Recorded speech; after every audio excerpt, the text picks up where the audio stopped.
पूरी दुनिया के लोकतंत्र जो बड़े बड़े हैं पेपर बैलेट से चलते हैं। लोकतंत्र के खिलाफ साजिश वो रच रहे हैं जो पेपर बैलेट को रोकना चाहते हैं, पेपर बैलेट के खिलाफ बात करते हैं। वो हैं बेईमान, देशद्रोही और चोर लोकतंत्र के। नहीं, बरगला तो वो रहे ना।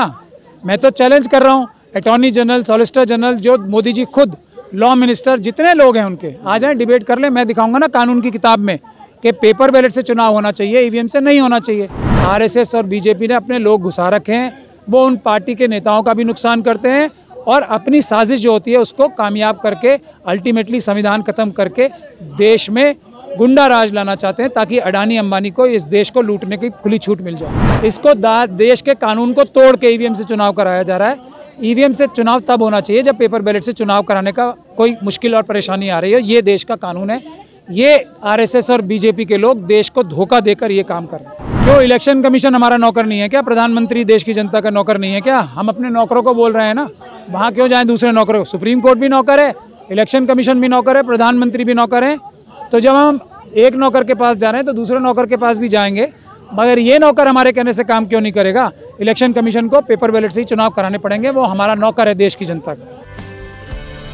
नमस्कार दोस्तों, दिल्ली से हुए ईवीएम के खिलाफ आंदोलन की शुरुआत अब लखनऊ के अंदर भी हो चुकी है, क्योंकि यहाँ पर सुप्रीम कोर्ट के अधिवक्ता महमूद पराचा जी आए हैं और उनके साथ में भानु प्रताप जी भी आए हैं। सर, जिस तरह आप ईवीएम के खिलाफ आंदोलन कर रहे हैं, तो क्या आपको लगता है ईवीएम हट पाएगी, नहीं हट पाएगी? ईवीएम 100% हटेगी। और ईवीएम हटाने की जरूरत कहाँ है? कानूनी रूप से तो आज भी पेपर बैलेट से ही चुनाव होना चाहिए। ये देश का कानून है। इसको देश के कानून को तोड़ के ईवीएम से चुनाव कराया जा रहा है। ईवीएम से चुनाव तब होना चाहिए जब पेपर बैलेट से चुनाव कराने का कोई मुश्किल और परेशानी आ रही है। ये देश का कानून है। ये आरएसएस और बीजेपी के लोग देश को धोखा देकर ये काम कर रहे हैं। सर, जिस तरह से कांग्रेस के शासनकाल में ये ईवीएम आई थी, तो आपको कैसे लग रहा है कि आरएसएस और बीजेपी के ये लोग साजिश कर रहे हैं? देखिए, बात यह है कि कांग्रेस के अंदर क्या कम आरएसएस के लोग थे और हैं? अलग अलग पार्टी के अंदर आरएसएस और बीजेपी ने अपने लोग घुसा रखे हैं। वो उन पार्टी के नेताओं का भी नुकसान करते हैं और अपनी साजिश जो होती है उसको कामयाब करके अल्टीमेटली संविधान खत्म करके देश में गुंडा राज लाना चाहते हैं, ताकि अडानी अंबानी को इस देश को लूटने की खुली छूट मिल जाए। सर, जिस तरह से अभी आपने बताया कि देश के अंदर कानून जो है वो बैलेट पेपर से चुनाव कराने का है, तो लेकिन जैसा आप सुप्रीम कोर्ट का अधिवक्ता हैं, तो आप कोर्ट जाइए, जिस तरह कह रही है सरकार कि ये कोर्ट जाएं और उसको अपना वहाँ पे पिटीशन डालें और मुकदमा लड़ें। अगर वहाँ से जीत जाते हैं तो देश में बैलेट पेपर चुनाव होंगे। क्यों इलेक्शन कमीशन हमारा नौकर नहीं है क्या? प्रधानमंत्री देश की जनता का नौकर नहीं है क्या? हम अपने नौकरों को बोल रहे हैं ना, वहाँ क्यों जाएं दूसरे नौकरों? सुप्रीम कोर्ट भी नौकर है, इलेक्शन कमीशन भी नौकर है, प्रधानमंत्री भी नौकर है। तो जब हम एक नौकर के पास जा रहे हैं तो दूसरे नौकर के पास भी जाएंगे। मगर ये नौकर हमारे कहने से काम क्यों नहीं करेगा? इलेक्शन कमीशन को पेपर बैलेट से ही चुनाव कराने पड़ेंगे। वो हमारा नौकर है देश की जनता का। सर, जिस तरह देश के अंदर आपने एक ईवीएम के खिलाफ माहौल बना दिया गया है, तो इससे सरकार समर्थक ये कह रहे हैं कि ये देश के अंदर लोकतंत्र के खिलाफ ये लोग, कुछ लोग साजिश रच रहे हैं। नहीं, लोकतंत्र के खिलाफ तो पेपर बैलेट से लोकतंत्र नहीं है क्या?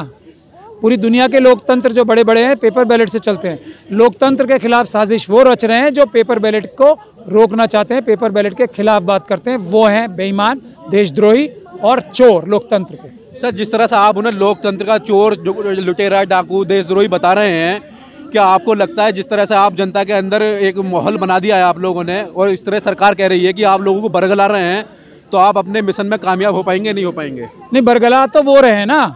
मैं तो चैलेंज कर रहा हूँ, अटॉर्नी जनरल, सॉलिसिटर जनरल, जो मोदी जी खुद, लॉ मिनिस्टर, जितने लोग हैं उनके, आ जाएं, डिबेट कर लें। मैं दिखाऊंगा ना कानून की किताब में कि पेपर बैलेट से चुनाव होना चाहिए, ईवीएम से नहीं होना चाहिए। ईवीएम से चुनाव तब होता है जब पेपर बैलेट से चुनाव करने में कोई परेशानी हो। सर, जिस तरह से अभी मध्य प्रदेश के अंदर चुनाव हुए और कांग्रेस वहाँ पर चुनाव हार गई, बैलेट पेपर में 2-4 सीटों में चुनाव जीते, लेकिन कमलनाथ जी ने भी ईवीएम के ऊपर, चुनाव के ऊपर आवाज़ उठाई। उन्होंने बोला कि धांधली हुई है, लेकिन कांग्रेस पार्टी एक बड़े लेवल पर ये नहीं कह पा रही है कि ईवीएम को हटाना चाहिए कि नहीं हटाना चाहिए। तो आपको नहीं लगता आपको विपक्षी पार्टियों का समर्थन मिल नहीं रहा है? नहीं, देश की जनता का आदेश है ये। विपक्षी पार्टियां जो हैं वो भी देश की जनता के नीचे हैं। देश की जनता की ही नौकर हैं वो भी, विपक्षी पार्टियां। तो सभी लोग ईवीएम के विरोध में हैं। और आप देखेंगे, बहुत जल्दी देखेंगे कि सभी पॉलिटिकल पार्टीज ईवीएम के खिलाफ सड़कों पे आएंगी। जिस तरह से आप कह रहे हैं कि सभी पॉलिटिकल पार्टी सड़कों पर आएंगे, देखिए चुनाव के टाइम में 70 दिन से कम का समय बचा है, तो अब तो लगता नहीं है कि देश के अंदर बैलेट पेपर चुनाव हो पाएगा? बिल्कुल हो पाएगा, क्योंकि बैलेट पेपर से चुनाव कराना आसान है, बैलेट पेपर से चुनाव कराना जल्दी है, बैलेट पेपर से चुनाव कराना सस्ता है। नहीं, जिस तरह से आप कह रहे हैं सस्ता भी है और ईवीएम से महंगा भी है, लेकिन फिर भी चुनाव आयोग अपनी जिद पर अड़ा हुआ है कि हम ईवीएम से ही कराएंगे। क्योंकि धांधली करनी है ना, क्योंकि मोदी जी को 400 पार कराना है, वो पेपर बैलेट से तो हो नहीं सकते, 40 भी पार नहीं होंगे। नहीं, सरकार कह रही कि हम राम को लेकर आए, इसलिए जनता हमको ज्यादा लेकर आएगी, 400 पार करेंगे। नहीं तो पेपर बैलेट से भी तो करेंगे 400 पार, 500 पार कर लें पेपर बैलेट से, हम कब मना कर रहे हैं। लेकिन अगर उनको पता है ये सब चीज़ें उनके कुछ काम नहीं आएंगी, कुछ काम नहीं आएगा, सिर्फ उनको ईवीएम काम आएगी, इसीलिए ईवीएम से सबसे ज़्यादा प्रेम है।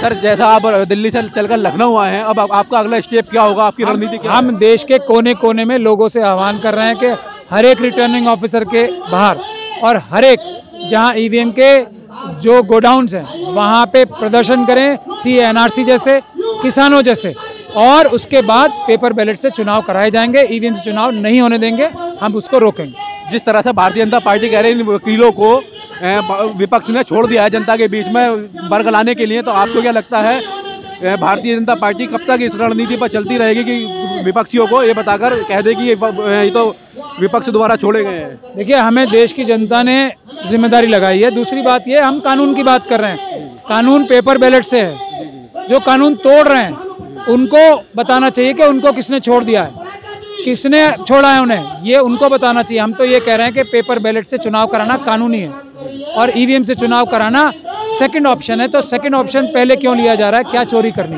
ठीक है, धन्यवाद। महमूद पराचा जी थे, अब इसी के साथ हमारे कुछ साथी हमें मिले हैं, ईवीएम हटाओ लोकतंत्र बचाओ का नारा लिए हुए। तो क्यों भैया, इसकी क्या जरूरत आन पड़ी आपको?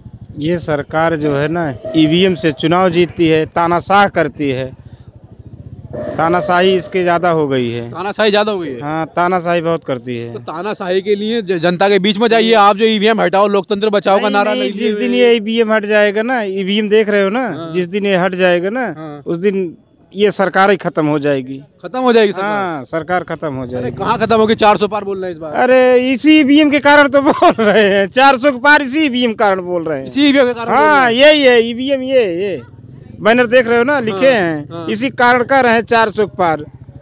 इनको पता है ना, वहाँ से बैठे हैं सब वोट देख रहे हैं। तो कितनी आएंगी इनकी 40 से भी कम हो जाएंगी। 40 से भी कम? हाँ, 40 से भी कम। कैसे कम हो जाएंगी? राम मंदिर बनवाया उन्होंने। राम मंदिर? अरे यहाँ लोग आंदोलन कर रहे हैं, आरक्षण घोटाला कर रहे हैं। अब राम मंदिर जो राम को लाए हैं, जो राम बनवाए हो तो बोलते हैं, जो ये लोग बनाए हैं राम को, वो राम तो नहीं बोलते हैं, मूर्ति है, मूर्ति खड़ी है। अच्छा। हाँ, क्या भैया, क्यों ये ईवीएम हटाओ लोकतंत्र बचाओ का नारा लिए, क्यों, क्या ऐसी क्या जरूरत आने पड़ी? ये इसकी ज़रूरत इसलिए आने पड़ी, इस लोकतंत्र में जब से ईवीएम आई है, जब से ईवीएम मतलब नहीं, 2014 से ये मोदी सरकार आई, पहले तो लहर थी।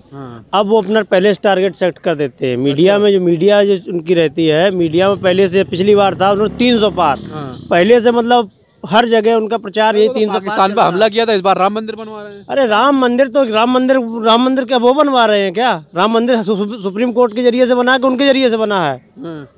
अब ईवीएम इस बार क्या वो चला रहे हैं अपना मुद्दा 400 पार। अच्छा। केवल ईवीएम की दम पे। अच्छा। ईवीएम हट जाएगा तो वो 40 पहुंच जाए, ये बहुत बड़ी बात है। अच्छा।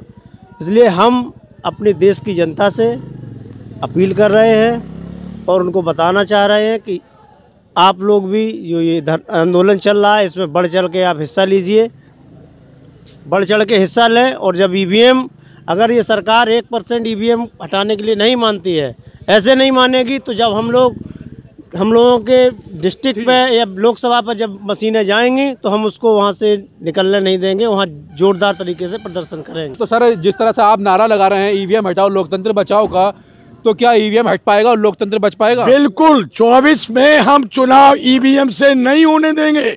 और चुनाव आयोग ने कह दिया ईवीएम से ही होगा, तो तोड़ेंगे। क्या तोड़ोगे? ईवीएम तोड़ेंगे, मशीन ही तोड़ोगे? हाँ, मुकदमा कर देगी सरकार। क्या मुकदमा? नहीं, क्या मुकदमे से डरते मैं स्वयं 75 के चुनाव में इंदिरा गांधी के खिलाफ और जयप्रकाश के आंदोलन में 11 महीने जेल में बंद रहा हूं, लेकिन हम इंदिरा गांधी को धरती पे मिटा के लिए और चुनाव हुआ, इंदिरा गांधी चुनाव हारी। हम उस लड़ाई के इंदिरा गांधी थी, ये मोदी है। अरे मोदी नहीं, चाहे कोई भी हो, मोदी नहीं, चाहे कोई भी हो, हम लोकतंत्र को बचाने के लिए बाबा साहब अम्बेडकर के संविधान की सुरक्षा में हम जान भी जाए, हम जान देने की तैयार है। जेल तो कोई बड़ी बात नहीं, कानून तोड़ने के लिए कोई दिक्कत नहीं है।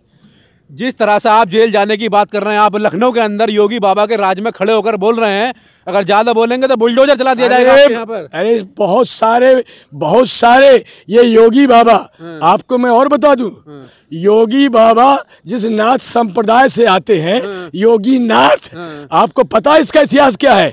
ये नाथ संप्रदाय जो है बुद्ध संप्रदाय का हिस्सा है, और बुद्ध संप्रदाय में जात पात नहीं है। ये कहाँ नाथ संप्रदाय का है? ये तो पक्का ठाकुरवादी जो है मंत्री है योगी आदित्यनाथ। योगी पक्का ठाकुरवादी, ठाकुर अपना राज्य समझता है यूपी में। अच्छा, हाँ, तो कहाँ कैसे माना? कैसे हटा पाओगे? पहली बात तो इसको हटा, पहली बात तो ये मान लीजिए ये नाथ संप्रदाय को इसने मठिया मेट कर दिया है। अच्छा। जिस संप्रदाय जिस मठ का मठाधीश है, नाथ संप्रदाय को ही इन्होंने धरती में मिला दिया है। नाथ संप्रदाय बुद्ध संप्रदाय का अनुगामी था, और बुद्ध कभी भी जात पात को नहीं मानते थे, सबको बराबर समझते थे। ये तो खुल करके जातवाद का बोलबाला है आप। और क्या भैया जी सर, क्या ये ईवीएम हटाओ लोकतंत्र बचाओ का जो नारा दिए हो आप लोग, तो ईवीएम हट पाएगा, लोकतंत्र बच पाएगा क्या? और लोकतंत्र खतरे में कहाँ है? खतरे में है सर, खतरे में लोकतंत्र इसलिए है कि जो संवैधानिक संस्थाएं हैं भाई साहब, जो संवैधानिक संस्थाएं हैं जो संवैधानिक संस्थाएं हैं वो मोदी की संस्थाएं बन गई हैं। अच्छा। तो लोकतंत्र तो खतरे में हो ही गया, मोदी की संस्थाएं बन गई है। और क्या? देखिए, मैं उदाहरण दे रहा हूं कि ये चुनाव आयोग किसका है? चुनाव कराने के लिए उसके गाड़ियों में लिखा हुआ है मोदी की गारंटी। तो मोदी का प्रचार कर रहे हो क्या? अच्छा। चुनाव आयोग की गाड़ियां मुरादाबाद में देखी गई, देखी गई, और लिखा हुआ है मोदी की गारंटी। अच्छा। तो इस चुनाव 325 गाड़ियां खर्च जा रहा है चुनाव आयोग का, और मोदी अपना प्रचार कर रहे हैं। अच्छा। हाँ, ये हो रहा है। क्या धरने की जरूरत आन पड़ी ऐसी, जो लोकतंत्र बचाओ ईवीएम हटाओ का नारा दे रहे हो? जी बहुत जरूरी है। कैसा जरूरी है? आप देख रहे हो कितने लोग दिल्ली से आ चुके हैं, सभी लोग आए हैं। अगर ये ऐसा नहीं होता तो क्यों आते हैं? ये तो आप लोग चुनाव हार जाते हो इसलिए बोलते हो कि ईवीएम खराब है, ईवीएम खराब है। का जीत जाते हो तो कहते हो ईवीएम सही है। नहीं, ईवीएम तो खराब है ही है। अभी आपको यहाँ रिसर्च करके दिखाया, आपने भी देखा होगा। तो ऐसे होता है। अच्छा, खराब है ईवीएम। हाँ भैया, ईवीएम हटनी चाहिए।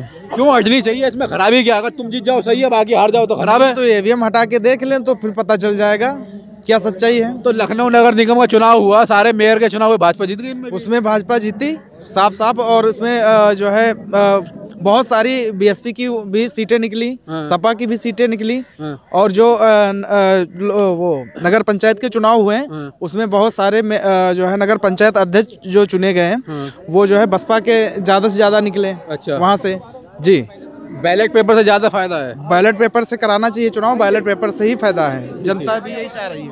आइए भाई साहब, कहाँ से आए हो? रायबरेली। तो ईवीएम के खिलाफ क्या जरूरत पड़ी है आपको आने के, जो ईवीएम हटाओ लोकतंत्र बचाओ का नारा दे रहे हो? जब तक ईवीएम नहीं हटेगा तब तक ये देश नहीं बचेगा। नहीं बचेगा? नहीं बचेगा, बिल्कुल चला जाएगा देश ये मनवादियों के हाथों में बिक जाएगा। बिक जाएगा? बाबा साहब का संविधान खत्म? हाँ, बिल्कुल खत्म। अगर ईवीएम से 24 में चुनाव होता है तो संविधान खत्म, बिल्कुल खत्म। बिल्कुल। तो संविधान बचने की कोई उम्मीद नहीं है? ईवीएम हटा के ही संविधान बचेगा। तो ईवीएम हटाने के लिए आप क्या मतलब कितना बड़ा आंदोलन करेंगे? क्योंकि अभी तो छोटा आंदोलन आपका ये। हम गांव जा रहे हैं। अब पूरे हर स्तर पर इसकी लड़ाई लड़ी जाएगी और ईवीएम को बंद करके ही चैन मिलेगी। ठीक।